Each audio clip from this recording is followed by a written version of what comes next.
চলো প্রথম প্রহরের পুজো তো সুন্দর মতন করে নিয়েছি। মনের ভিতর যে এতই ভালো লাগছে আমি তোমাদের কাউকে বলে বোঝাতেই পারবো না। এক তো এত সকাল সকাল ঘুম থেকে উঠলাম, তারপর সময় মতো পুজোটা করতে পেরেছি, সত্যি মনটা অনেকটাই খুশি। প্রথম প্রহরের পুজোটা যেন টাইম মতো হয়ে যায় সেজন্য আমি ঠাকুরঘরটা সাজানো গোছানো নিয়ে অত একটা ধ্যান দিইনি। আর এখন যখন সেকেন্ড প্রহরের পুজোটা করার জন্য আমার কাছে সময় আছে, তো ভাবলাম এখন ঠাকুরঘরটাকে একটু সুন্দর করে সাজিয়ে তুলবো। দুটা প্রদীপ নিয়েছি যার মধ্যে সুন্দর স্টোন লাগানো আছে, আর প্রদীপগুলো কিন্তু কাল রাতেই আমি ধুয়ে মেজে পরিষ্কার করে রেখে দিয়েছিলাম, কারণ কি যে জায়গাটায় সলতা দিয়ে তেল দেব সেই জায়গাটা কিন্তু পিতলের।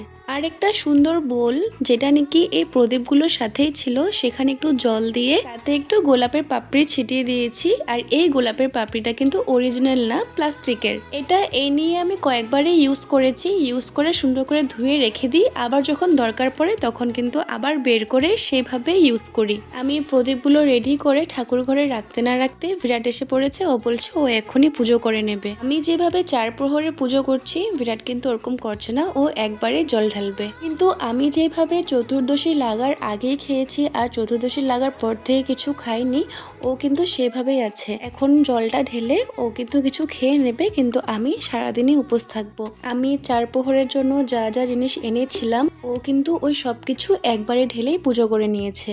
ওর পুজো হয়ে যাবার পর ওর যা খেতে ইচ্ছে করছিল ও নিজে খেয়ে নিয়েছে, আমাকে কিন্তু ওকে কিছু করে দিতে হয়নি। আস্তে আস্তে আমারও সেকেন্ড প্রহরের পুজো করার সময় হয়ে যাচ্ছিল, তাই আমি সেসব কাজে লেগে গেছি। প্রথম প্রহরে আমি কিন্তু বাবাকে দুধ দিয়ে স্নান করিয়েছিলাম, আর এই সেকেন্ড প্রহরে আমি বাবাকে দই দিয়ে স্নান করাচ্ছি। প্রথমে গঙ্গা জল দিয়ে স্নান করিয়ে দই মাখিয়ে দিয়েছি, তারপর পরিষ্কার জল দিয়ে স্নান করিয়ে চন্দন লাগিয়ে দিয়ে তারপর বেলপাতা তিল ফুল অর্পণ করলাম, আর তার সাথে একটা ফল অর্পণ করলাম। প্রথম প্রহরে মিষ্টি ভোগ দিয়েছিলাম, আর এই প্রহরে ফল দিয়েছি। শিবরাত্রির ব্রত কিন্তু আমি অনেক আগের থেকেই করি, আর এরকম প্রহরে প্রহরে পুজো করি। বিয়ের আগে যখন প্রহরে প্রহরে পুজো করতাম তখন শুধু প্রহরে প্রহরে বাবাকে জল ঢালতাম, মা কিভাবে কি ভোগ প্রসাদ দিত ও তো আমি ধ্যানই দিতাম না। আর বিয়ের পরপর যখন নিজে একা একা পুজো করেছি তখনও আমি বুঝতে পারতাম না বাবাকে আমি কি ভোগ দেব, তাই একবারে ভোগ প্রসাদ লাগিয়ে দিতাম, মানে ফল আর মিষ্টি দিয়ে দিতাম, তারপর শুধু প্রহরে প্রহরে পুজো করতে থাকতাম। কিন্তু